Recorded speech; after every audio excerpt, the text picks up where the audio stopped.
Chapter 11. Hud. Hud. How can anyone hide anything from Allah, because there is no creature on the earth, but that its provision is upon Allah? He knows its lodging place and its depository. All these matters are in the manifest book, i.e., Allah's knowledge. He is the one who created the heavens and the earth in 6 periods of time, and his throne was upon the water, which is the source of life, so that he might try you, which one of you is best in deeds. O Muhammad, if you say to the Meccans that you have been created for a test, and you shall surely be raised after death for the day of judgment, the unbelievers will certainly say, this is nothing but a manifest sorcery. And I swear that if we defer the punishment from them until a specified time, they will mockingly say, what is preventing the punishment from us? Surely, on the day it shall come to them, it shall not be turned away from them. They shall be encompassed by the punishment that they mocked. If we let a person taste mercy from us, and then we wrest it from him, he surely becomes desperate and ungrateful.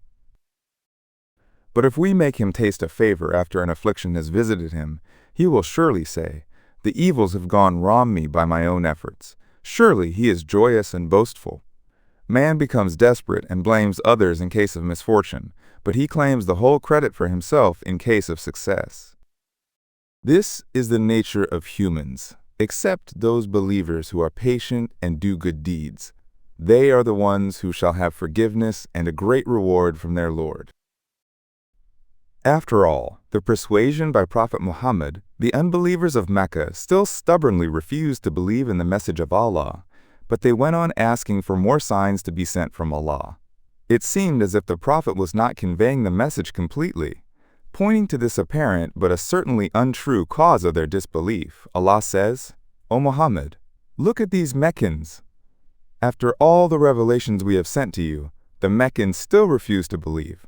Thus, by their refusal, they portray that perhaps you are leaving part of what is being revealed to you, and your breast is constrained by what they say, why has not a treasure been sent down upon him, or why has not an angel come with him as a proof of his claim?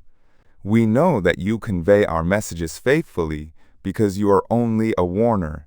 You don't lose anything in this work. Besides, Allah has power over everything. Or, one of their other reasons for disbelief was their saying that he, i.e., Muhammad, has forged it. O Muhammad, say, if you think that I have forged this Quran, then produce 10 forged chapters like it, and call on whomsoever you can besides Allah for help, if you are truthful in your assumption. But if the most capable persons among you, or your idols, aren't able to respond to you in forging 10 chapters, then know that this Quran has been revealed with Allah's knowledge, and that there is no God but He. Will you then submit to Him? Whosoever desires the present life and its adornment, then we will pay them in full for their deeds therein, and they shall not be dealt with unjustly. However, these are the ones for whom there is nothing in the hereafter but the fire, and what they had done in this world will be forfeited, and I repeat that, what they were doing is worthless. Describing Prophet Muhammad, Allah says, is he better who stands upon a clear proof from his Lord, while a witness from God follows him, and before him is the book of Musa as a guide and mercy, or others?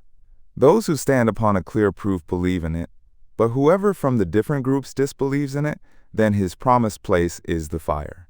So do not be in doubt about it. Surely it is the truth from your Lord, but most people do not believe. Who can be more sinful than the one who forges a lie against Allah? These people shall be brought before their Lord on the day of judgment, and the witnesses will say, these are the ones who lied against their Lord. Surely the curse of Allah is upon the sinful ones. The sinful ones are those who prevent the people from Allah's upright way, seeking to make it crooked, and they disbelieve in the hereafter. They were not able to escape from Allah on the earth, and on the day of judgment they shall not have any protector besides Allah. The punishment shall be doubled for them. Because of their insolence, they could neither hear nor see the warnings. They are the ones who have incurred loss to themselves, and what they were forging against Allah has gone away from them. No doubt, In the hereafter they are the greatest losers. As for those who believe, do good deeds, and become humble before their Lord, they are the inhabitants of the paradise. In it they shall abide. The likeness of the two groups mentioned above is as the blind and the deaf person on the one hand, and the seeing and the hearing person on the other. Are they equal in likeness? Will you not then remember? And certainly when we sent Noah to his people, he said to them, I certainly am an obvious warner for you. I have been sent to warn you that you should not worship anyone but Allah. If you do not heed to my warning, then I fear for you the chastisement of a painful day. The aristocrats of the unbelievers among his people said, We do not see you other than a human being like ourselves, and at first thought, we do not see anyone following you except those who are of low status among us. In short, we do not see in you any superiority over us. Rather, we think you all are liars.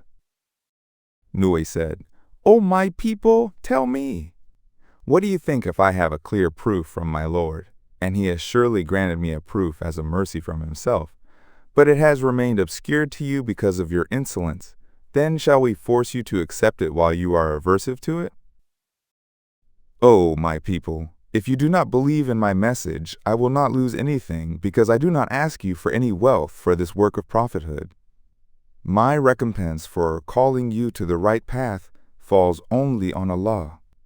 As for my followers whom you judge as low, I am not going to drive away those who have believed in Allah, irrespective of their social status, and they shall surely meet their Lord. Rather, I consider you as an ignorant people. O my people, who will help me against Allah if I drive them away? Will you not then mind? And as for your comment, that you do not see any superiority in me, I never claimed such a thing. I do not say to you that I possess the treasures of Allah, and I do not know the unseen, and I do not say that I am an angel. Nor do I say about those whom your eyes hold in contempt, that Allah will not give them any good, because Allah knows best what is in their souls. If I say these things, then I should surely be among the unjust people. When Nuh refuted all their arguments, they said, O Nuh, you have indeed disputed with us and have exhausted your disputation with us. But we still will not believe in your God. Therefore, bring to us the chastisement that you threaten us with, if you are of the truthful ones. Nuh said, Only Allah will bring it to you if He pleases, and at that moment you will not be able to escape from it. It all depends totally on Allah's will. If Allah intends to leave you in error, then even if I intend to advise you, my sincere advice will not benefit you. He is your Lord, and to Him shall you be returned. Or do they, the Meccans, say about the story of Nuh that he, i.e. Muhammad, has forged it? O Muhammad, say, if I have forged it, then upon me falls my guilt. But as a matter of fact, I am free from associating others with God, the sin that you commit. Then it was revealed to Nuh that none of your people will believe except those who have already believed. Therefore do not grieve at what they are doing. O Nuh, make the ark before our eyes and according to our revelation, and do not address me concerning those who have done evil, because they shall surely be drowned. So Nuh began to make the ark, and whenever the aristocrats from his people passed by Nuh, they laughed at him. He said, If you laugh at us, surely very soon we too shall laugh at you as you are laughing at us. And soon shall you know upon whom will come a chastisement which will disgrace him, and upon whom will descend a lasting chastisement. This situation continued until when our punishment came, and the water in the pit boiled over, we said, O Noah, carry in the ark a pair, that is, 2, of every kind of animal in your family, except those like your wife, against whom the word of punishment has already proceeded, and those who believe. But alas, there believed not with him but a few. Nuh said to his party, Embark in it. In Allah's name be its course and its anchorage. Surely my Lord is forgiving, merciful. The ark sailed on with them amid waves that were high like mountains.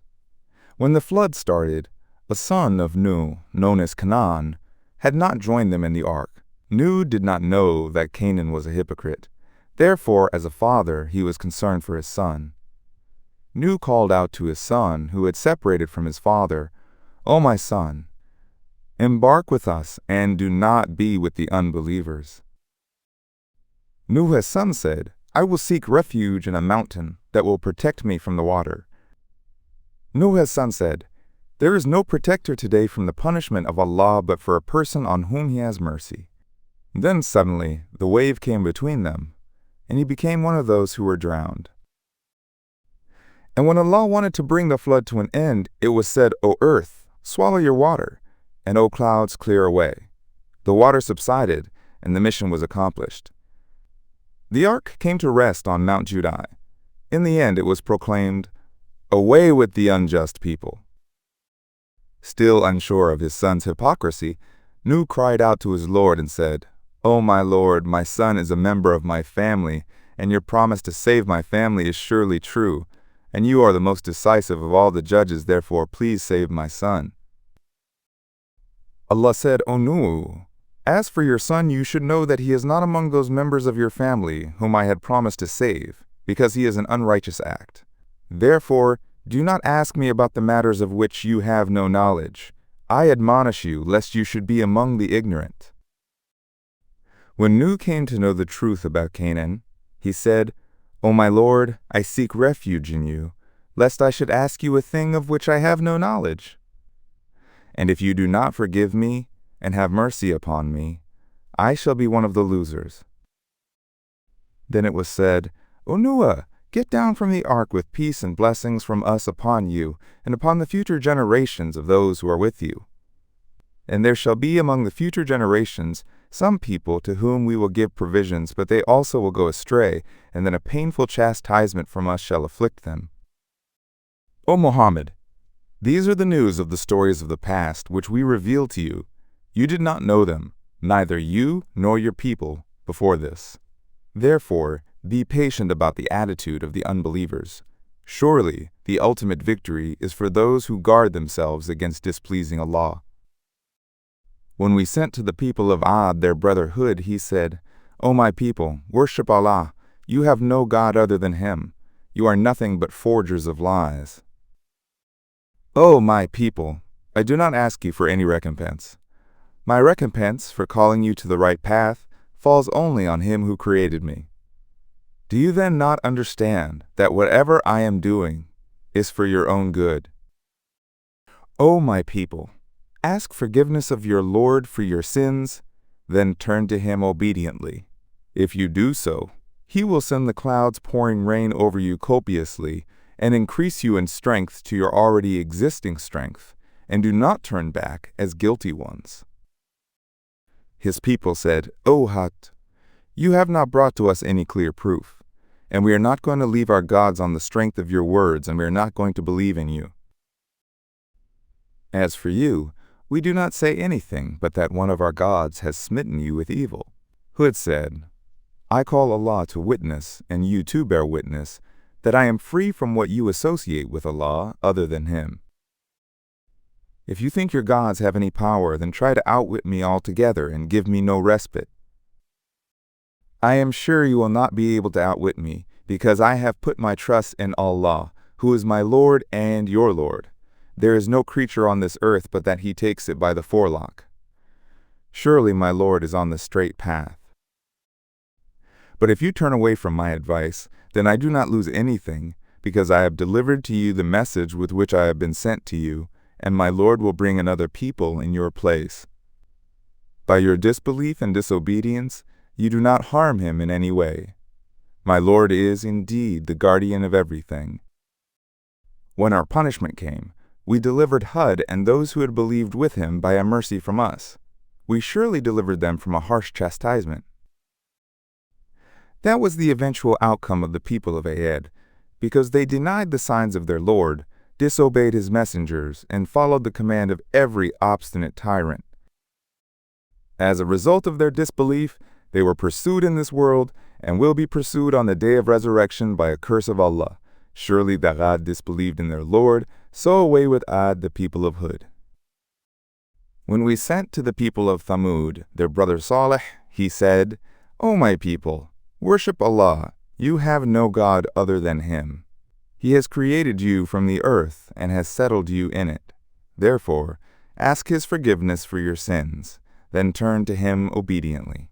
Surely my Lord is nigh, answering your prayers. They said, O Aliyah, before this, you were a source of expectation among us. Do you now forbid us from worshipping the idols that our fathers worship? As for the God that you call us to, we truly are in disquieting doubt. Therefore, we will not believe in you. The Thamud said that they would not believe unless Salih could miraculously bring a she-camel with specific qualities from the mountain.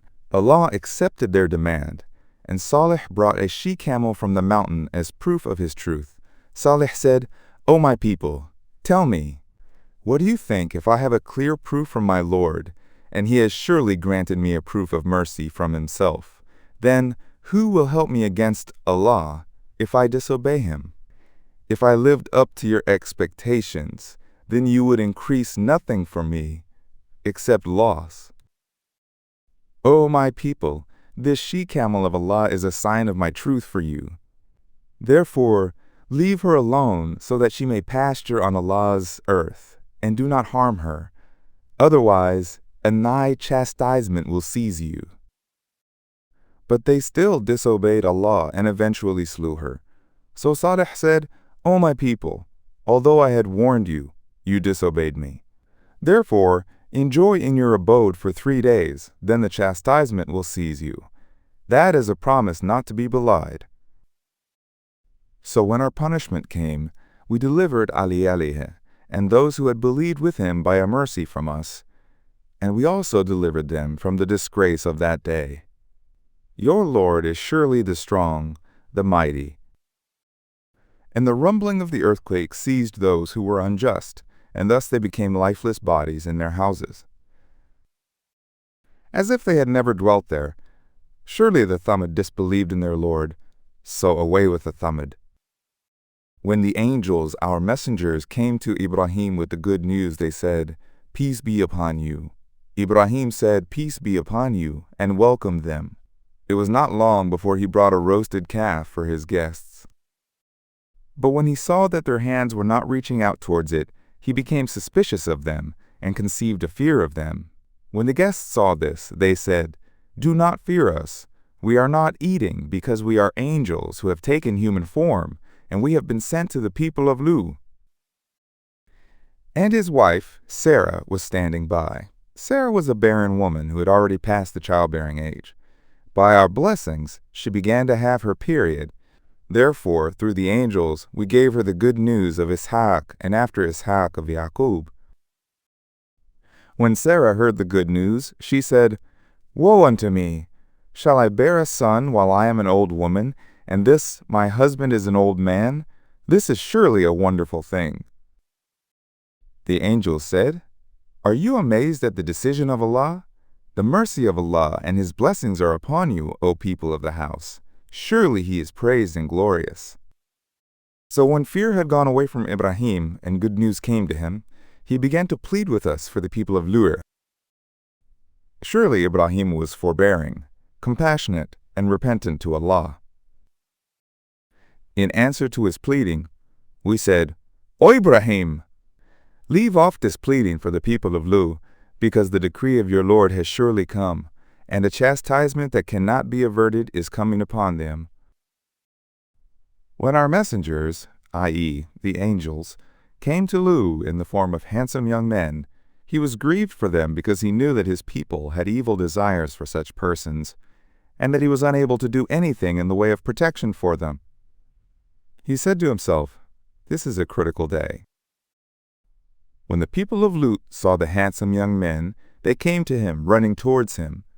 Lut had anticipated this because they had been doing evil deeds from before. When Lut realized that they had come with evil intentions, he said, pointing towards his daughters, that, O my people, these are my daughters. They are pure for you. Marry them and fulfill your sexual desire lawfully. Fear Allah and do not disgrace me regarding my guests. Isn't there among you a man of right mind?" They said, "You know better that we have no desire for your daughters, and you surely know what we desire." Louis said, "If only I had power against you, or take refuge in a strong support to protect my guests." Then the angels disclosed their identity and said, "Louis, we are messengers of your Lord. Do not be grieved, as they shall by no means reach you or us. We have been sent to punish your people. So go forth outside the city with your family in a part of the night, and let no one among you turn around to look at the city. However, regarding your wife, surely whatever will smite them will also smite her. The promised time of their punishment is the morning. Is not the morning near?" So when our punishment came upon the people of Louis, we turned the city upside down and showered them with stones of baked clay, one after another, that had been marked by your Lord. And, O Muhammad, it, i.e., the city of Louis, is not far from the unjust people of Mecca. When we sent to the Madian their brother Shu'aib, he said, "O my people, worship Allah. You have no God other than Him. Do not lessen the measure and the balance. You should refrain more from such things, because I see you in prosperity. I fear for you the chastisement of the encompassing day. O my people, fill up the measure and the balance with fairness, and do not diminish the goods of the people, and do not act wickedly in the earth, creating chaos. The honest earning and good deeds which remain with Allah are better for you if you are believers. This is my advice. Otherwise, I am not a watcher over you." They said, "O Shu'aib, does your prayer, i.e. religion, command you that we should forsake what our fathers worshipped, or that we should not do what we please with our goods? O Shu'aib, you should not say such things, because you are the forbearing and the right-minded person." Shu'aib said, "Tell me, what do you think if I have a clear proof from my Lord? Will you then listen to me? As for your suspicion that I intend to gain power over you and your wealth, then you should know that He, i.e., my Lord, has given me a goodly provision from Himself. I do not desire to oppose you in betaking myself what I forbid you. I desire nothing but to put things right as far as I am able to do so, and my success is only with Allah. In Him I have put my trust, and to Him I turn obediently. O my people, let not the breach with me cause you to befall upon you a punishment like which befell the people of Nuh, or the people of Hud, or the people of Aliyah. And the people of Louis were not far away from you, so at least learn a lesson from their outcome. Therefore ask forgiveness of your Lord for your sins, then turn to Him obediently. Surely my Lord is merciful, loving." The people of Shu'aib said, "O Shu'aib, we do not understand much of what you say. What matters is that we truly see you as weak among us. And had it not been for the regard of your tribe, we would have stoned you, and you are not strong to defend yourself against us." Shu'aib said, "O my people, is my tribe more important to you than Allah? Look at you. You have taken Him as something to be thrown behind your backs. Surely my Lord encompasses what you are doing. O my people, do whatever you like in your situation. I too am doing what I believe is right. Soon you will know upon whom will come the chastisement that will disgrace him, and who is the liar. Therefore, be on the lookout for it. I too am watching with you." When our punishment came upon them, we delivered Shu'aib and those who had believed with him by a mercy from us. And the rumbling of the earthquake seized those who were unjust, and thus they became lifeless bodies in their houses, as if they had never dwelt there. So away with the people of Madian, just as the Thamud were done away.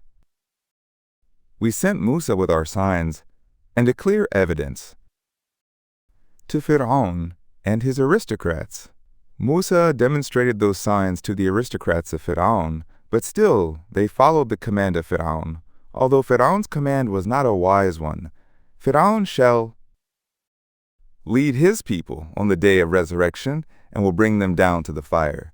evil is the destination to which they were led to. They were pursued in this world and will be pursued on the day of resurrection by the curse of Allah. Evil is the gift which is offered to them. This is from the stories of the ancient cities which we relate to you, O Muhammad. Some of them are still standing while some are stubble. By punishing them, we did not treat them unjustly. Rather, they were unjust to themselves by rejecting our messengers. When the punishment from your Lord came to them, their gods whom they called upon besides Allah were of no avail to them in any way, and they added nothing but destruction for them. Such is the seizing of your Lord, when he seizes the town whose people are unjust. Surely his seizing is painful, severe. Surely in this punishment there is a sign for a person who fears the chastisement of the hereafter. That is the day in which the people shall be gathered. That is a day which shall indeed be witnessed. We shall not postpone it, but to an appointed term. On the day when the time of judgment shall come, no soul shall speak except by his, i.e. God's, permission. Some of them shall be unhappy, and some happy. As for those who are unhappy, they shall be in the fire. In it they shall have only moaning and sighing. They shall abide in it, so long as the heavens and the earth last, unless your Lord pleases to forgive and transfer them to the heaven.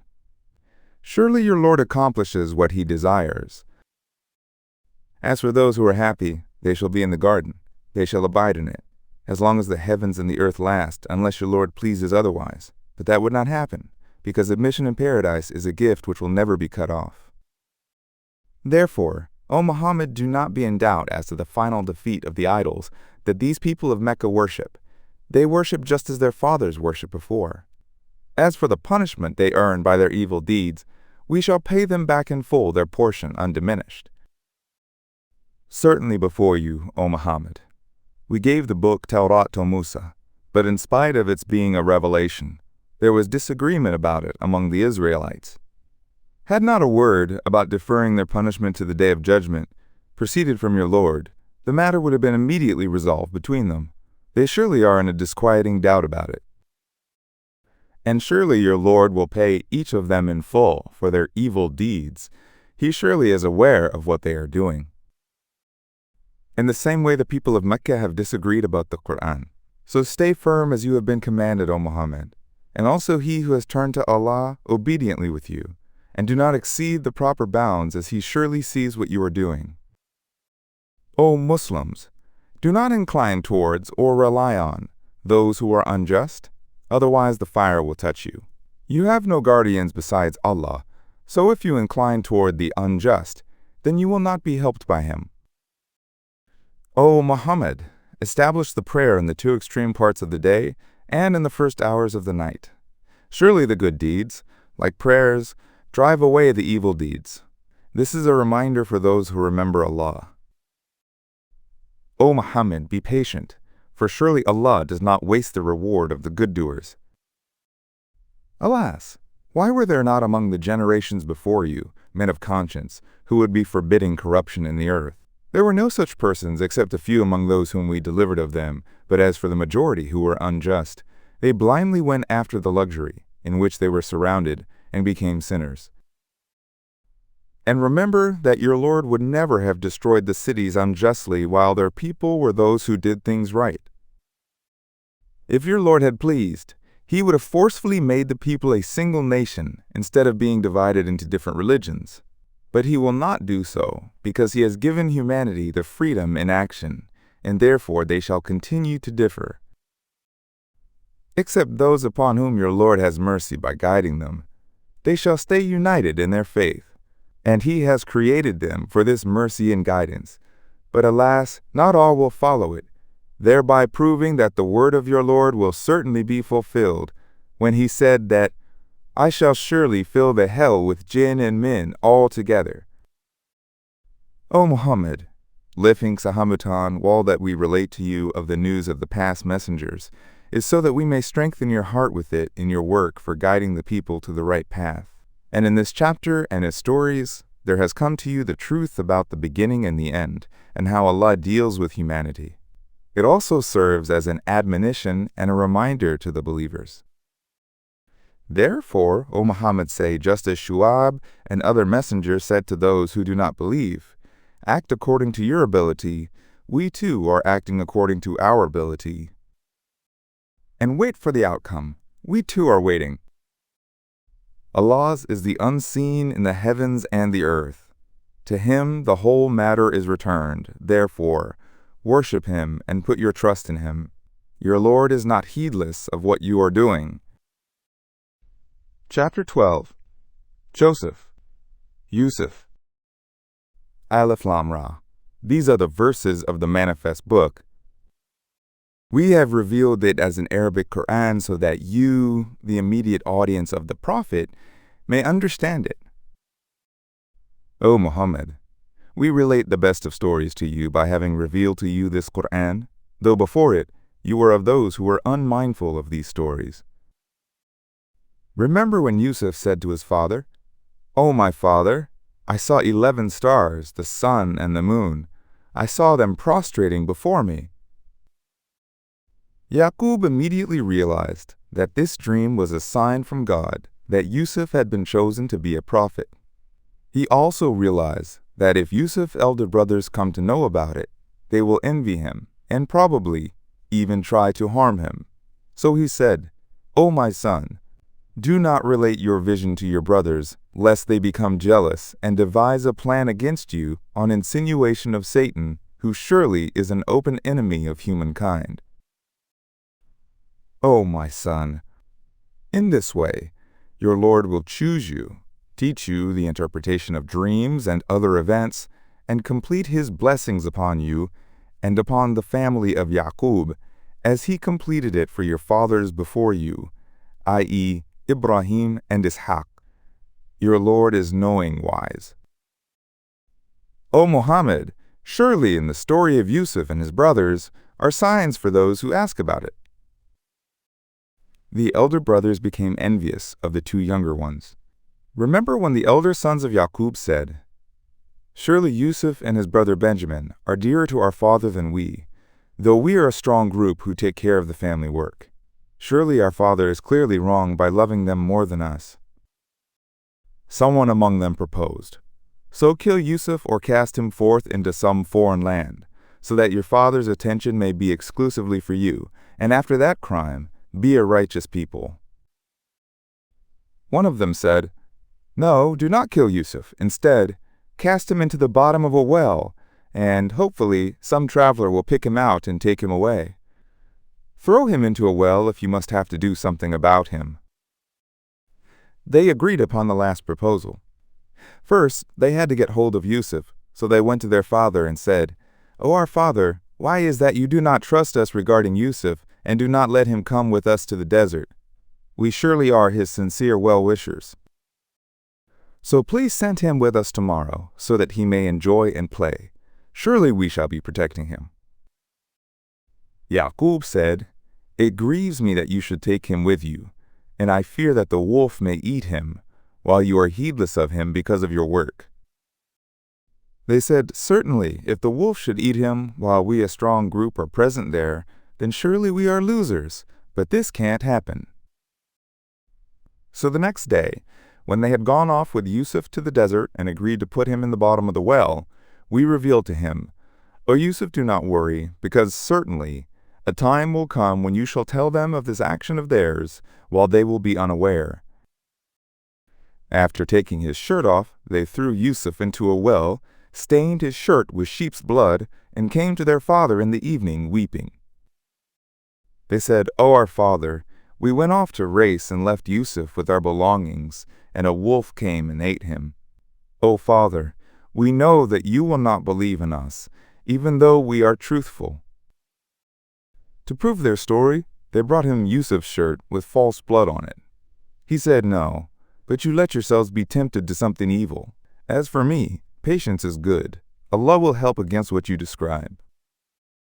After Yusuf was thrown in the well, a caravan came and stopped nearby. They sent their water drawer to the well, and he let down his bucket into it. When he pulled the bucket up, he was surprised to see a boy hanging on to it. "Oh, good news," he said. This is a young boy. So they concealed him as a piece of merchandise, but Allah knew what they were doing. When they reached Egypt, they sold him for a low price, just a few dirhams, because they had no desire for keeping him or for increasing his price. The man who bought Yusuf was the chief of the Egyptians and a noble person.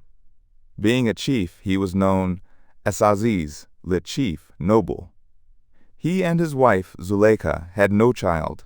The Egyptian who had bought him said to his wife, "Give him a good lodging, maybe he will be useful to us, or we may even adopt him as a son. Thus did we establish Yusuf in the land, and we might teach him the interpretation of the dreams. Allah has full power over his affairs, but most of the people do not know." When Yusuf had attained his maturity and grown up into a very handsome young man, we gave him wisdom and knowledge. Thus do we reward the good doers. It was during those days that the woman, Zuleika, in whose house Yusuf was, became obsessed with his handsomeness and sought to seduce him. Therefore, one day when she found herself alone with Yusuf, she closed the doors of her bedroom chamber and said, "Come here," Yusuf said. "Allah be my refuge. Surely the master of this house is my Lord, who has given me a good lodging. So how can I betray his trust? Surely the sinful people do not prosper." She certainly was interested in him, and he would have been interested in her if he had not seen the proof of his Lord. This was done so that we might turn away from him evil and abomination, because he was one of our sincere servants.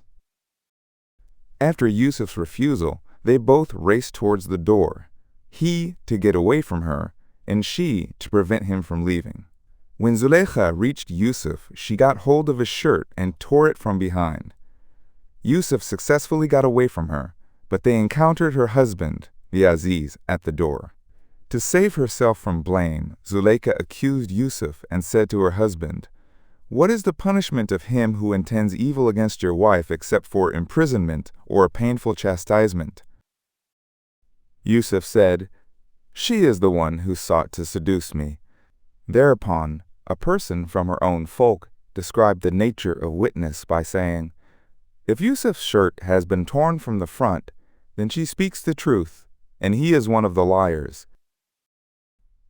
But if his shirt has been torn from behind, then she has lied, and he is one of the truthful." So when the Aziz saw that Yusuf's shirt was torn from behind, he said to his wife, "Surely this is a guile of you women? Surely your guile is great." Turning towards Yusuf, he said, "O Yusuf, turn away from this unfortunate event, i.e., forget it and do not mention it to anyone." Then, turning to his wife, he said, "Ask forgiveness of your sin from God. Surely you are one of the wrongdoers."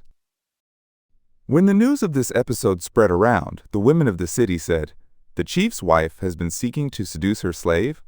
He must surely have affected her heart with love. We see her in manifest error."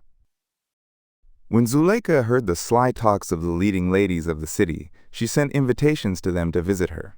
When they came to her, she prepared for them a repast, and gave each of them a knife to cut the fruits. Then she went to Yusuf and said, "Go to them." When Yusuf went inside, and the ladies of the city saw him, they admired him greatly, and became so obsessed with his handsomeness that they unknowingly cut their hands with the knives. In amazement they said, "God forbid, this is not a human being. He is no other but a noble angel." It was then that Zuleika said, "Now you see, this is the person you blamed me for. Certainly, I sought to seduce him, but he abstained. Yet if he will not do what I command him, he shall be imprisoned and be among the humiliated ones." When Yusuf heard this threat, he prayed, "O my Lord, prison is dearer to me than the sin to which they call. O my Lord, if you had not turned away their guile from me, I would have yearned towards them and had become of the ignorant ones." So his Lord accepted his prayer and turned their guile away from him. He is surely the hearing, the knowing. Therefore he discussed it with his advisers, and it occurred to them, after they had seen the signs of Yusuf's innocence, that they should imprison him for a while. 2 youth slaves of the Aziz who had been convicted also entered the prison with Yusuf. After some time both saw some dreams. One of them said, I dreamed that I was pressing grapes. The other said, I dreamed that I was carrying bread on my head while the birds were eating it. Then both said, O Yusuf, tell us their interpretation. We consider you as one of the good doers who have the ability to know the interpretation of dreams. Yusuf said, Be assured that whatever I say to you is true. For example, no food with which you are fed shall come to you in this prison, but that I can tell you its reality before it comes to you. This knowledge of the unseen is of what my Lord has taught me. Allah has given me this knowledge and chosen me because I have forsaken the religion of a people who do not believe in Allah, and they are also unbelievers in the hereafter. Instead, I have followed the religion of my fathers, Ibrahim, Ishaq, and Yaqub. It is not right for us to associate anything with Allah.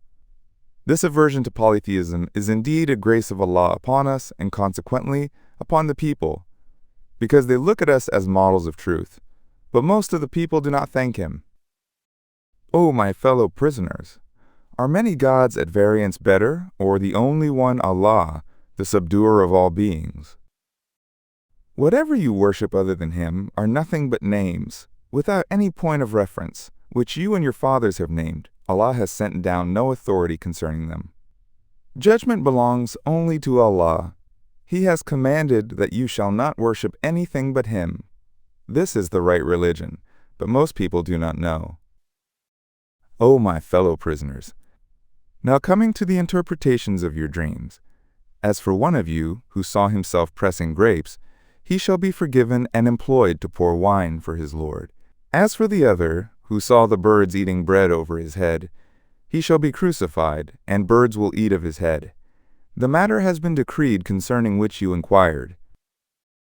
Yusuf said to the one whom he knew would be saved of the two fellow prisoners, Mention me in your Lord's presence, so that he may release me from the prison.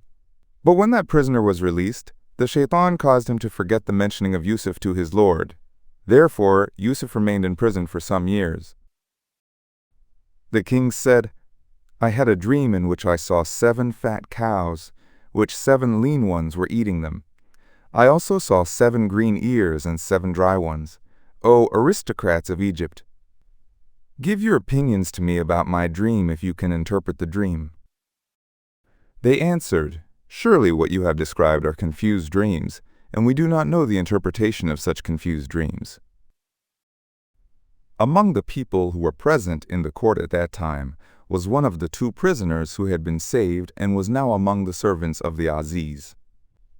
When he heard the talk about Aziz's dream, he remembered Yusuf after a long time.